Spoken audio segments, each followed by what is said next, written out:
Big boss മലയാളത്തിൻ്റെ 6ാം season അതിൻ്റെ ഏറ്റവും അവസാന ഘട്ടങ്ങളിൽ എത്തി നിൽക്കുമ്പോൾ ഏറ്റവും കൂടുതൽ ചർച്ച ചെയ്യപ്പെടുന്ന പേരാണ് ജാസ്മിൻ്റേത്.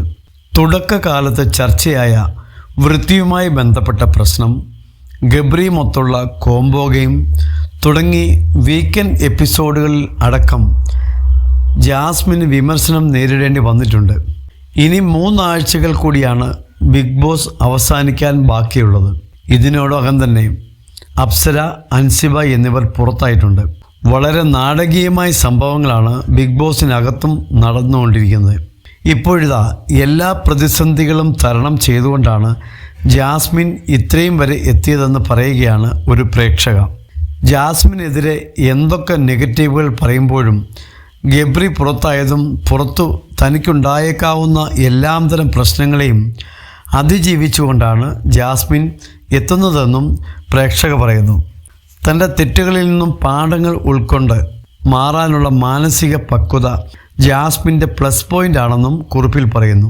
വീക്കെൻഡ് എപ്പിസോഡുകളിൽ ലാലേട്ടൻ്റെ ഒരു ചെറിയ വിമർശനം പോലും താങ്ങാതെ വീടിന് വെളിയിൽ അതുകൊണ്ടുണ്ടായേക്കാവുന്ന നെഗറ്റിവിറ്റിയെപ്പറ്റി പേടിച്ച് പുറത്തേക്ക് ഓടിയ പലരേക്കാളും ഈ സമ്മർദ്ദത്തെ അതിജീവിച്ച് ഒരു ഗെയിം വരുമ്പോൾ തൻ്റെ അടക്കാനാവാത്ത സങ്കടങ്ങൾ മറന്ന് റീചാർജ് ആവുന്ന ഇമേജ് കോൺഷ്യസ് അല്ലാത്ത ജാസ്മിനെ കാണുമ്പോൾ മനസ്സിൽ തോന്നിയത് ഇതാണ്.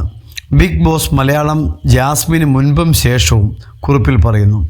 ജാസ്മിനിൽ ഒരു പ്രേക്ഷക എന്ന നിലയിൽ ഞാൻ കണ്ട ഏറ്റവും വലിയ പ്ലസ് പോയിൻ്റ്, ടാസ്കിനെ ആ രീതിയിൽ കണ്ട് അതില്ലാത്തപ്പോൾ തന്നോട് എത്ര വഴക്കിട്ട് ആക്ഷേപിച്ച ആളായിരുന്നെങ്കിൽ കൂടി അവരോട് ആവശ്യഘട്ടങ്ങളിൽ കാണിക്കുന്ന സഹാനുഭൂതി, മനുഷ്യത്വം, എത്ര പൊടിഞ്ഞുപോയ അവസ്ഥയിലും ബൗൺസ് ബാക്ക് ചെയ്യാനുള്ള ആത്മവീര്യവും തൻ്റെ തെറ്റുകളിൽ നിന്നും പാഠങ്ങൾ ഉൾക്കൊണ്ട് മാറാനുള്ള മാനസിക പക്വതയുമാണ്. അവൾ എന്നെ ഗെയിമറിനെ കാണാത്ത കണ്ണടച്ച് പിടിച്ചിരിക്കുകയാണ്. പിന്നെന്ത് ചെയ്യാൻ? അവളുടെ മാറ്റങ്ങൾ അറിഞ്ഞിട്ടും അംഗീകരിക്കാൻ തയ്യാറാത്തവർ ഇപ്പോഴും അവളെ കല്ലെറിയുന്നുണ്ട്.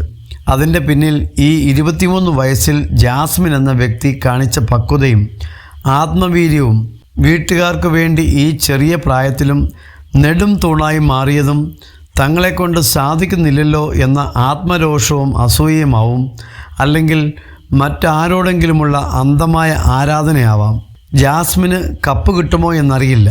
കാരണം അവൾക്കെതിരെ വെറുപ്പിൻ്റെ വിത്തുപാകാൻ സൈബറിടങ്ങളിൽ പലരും കിണഞ്ഞ് പരിശ്രമിക്കുന്നുണ്ട്. പക്ഷേ തലച്ചോറ് പണയപ്പെടുത്താത്ത ഈ ഷോ ഒരു ഗെയിമായി കാണുന്ന ഏതൊരു പ്രേക്ഷകനെ സംബന്ധിച്ചും ഈ സീസണിൽ വേറെ ഒരു കോണ്ടസ്റ്റിനും അവൾക്കൊപ്പം നിൽക്കാനായിട്ടില്ല. അതുകൊണ്ട് തന്നെ മത്സരം ജാസ്മിൻ ഹേറ്റേഴ്സ് വേഴ്സസ് സപ്പോർട്ടേഴ്സാണ്. അന്തിമ വിധി എന്തായാലും ജാസ്മിൻ നീയാണ് യഥാർത്ഥ വിജയി എന്നും പോസ്റ്റിൽ പറയുന്നു.